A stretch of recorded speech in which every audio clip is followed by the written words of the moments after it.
PMC ଯୋଜନା ଲାଗୁ ହବା ପାଇଁ ମନା ନାହିଁ, କିନ୍ତୁ ଅର୍ଥ କେତେ ଆସିଲାଣି ଦେଖିବାକୁ ପଡିବ।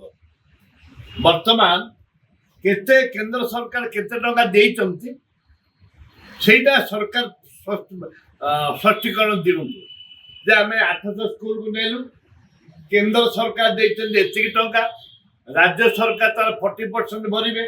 ଖାଲି ତ କେନ୍ଦ୍ର ସରକାର ଦଉନାହାନ୍ତି, ରାଜ୍ୟ ସରକାର ବି 40%, କେନ୍ଦ୍ର ସରକାର 60%। এটা ସେୟାର ହବ। এইটা କିପରି ଭାବ ହବ ତାର ଗୋଟେ ତାଲିକା କରିବା ଦରକାର। 800 ବୋଲି ତା ମନ ଇଚ୍ଛା କରିଛନ୍ତି, এটা କିଏ ଜାଣିଛି କ'ଣ ହେଇଛି ତାର ସ୍ପଷ୍ଟ କିଛି ନାହିଁ।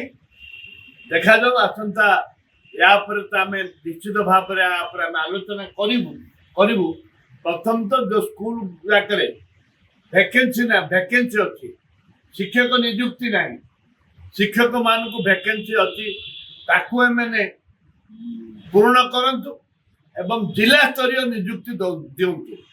ଜିଲ୍ଲା ସ୍ତରୀୟ ନିଯୁକ୍ତି ଯୋଉ ପର୍ଯ୍ୟନ୍ତ ଦେଇନାହାନ୍ତି ସେ ପର୍ଯ୍ୟନ୍ତ ଶିକ୍ଷାର କେବେ ଉନ୍ନତି ହେବନି। ଭାଷା ଭିତ୍ତିକ ନିଯୁକ୍ତି ଦରକାର।